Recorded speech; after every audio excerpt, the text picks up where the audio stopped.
as happy as I've been to be this tired in a long time. Yeah. But it's been a great experience getting to spend time with my teammates in the city.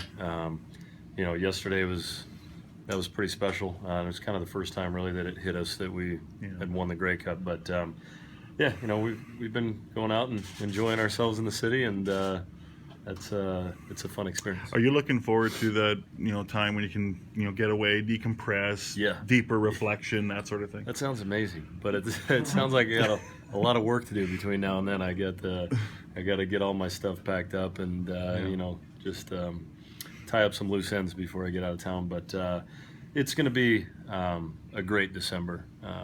Get to spend time with family and go back for the holidays and Christmas.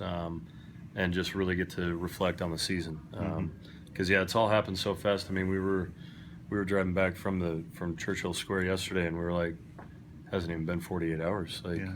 It seems like it's been a couple of weeks because it's just so many things that we've had to do between the game and now. But it's going to be a great time and something I'm looking forward to be able to look back on it. Part of the difficulty with a championship team is keeping them together, and there are a lot of quality pieces that were important to this championship that could be leaving. Do you guys sense that? Is it something that's articulated among you, and what's your role in trying to keep guys? Yeah, that's the difficulty in professional sports, is that anytime you have a team that's really good and good enough to win a championship, there's going to be guys that aren't going to be part of it the next year. And we know historically, I think Montreal was the last team to win back-to-back Grey Cups, and every team that's won a Grey Cup since then has been really good and just couldn't quite get it done the next year because they lose some pieces here and there.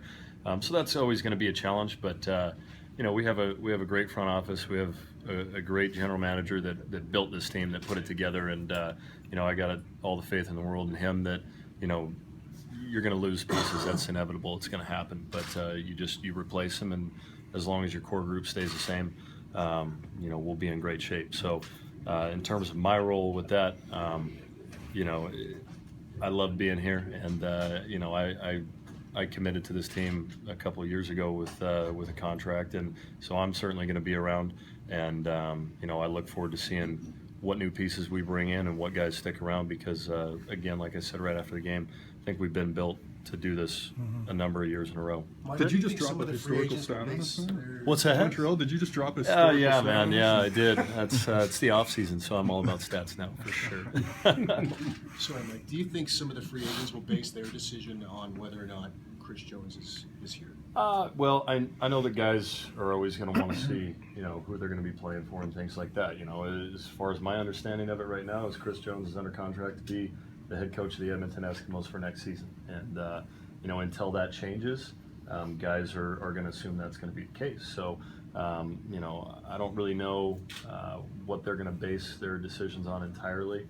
That's for them to decide. But again, like I said, we've been built to do this multiple times, in my opinion, and if you're deciding that you don't want to be a part of this in 2016, I'm not sure what you're looking at. So for the guys that are, potentially going to be free agents, they got to weigh a lot of different things. But we're going to be winning championships just like we did this past season. So I'm excited to be a part of that. Chris.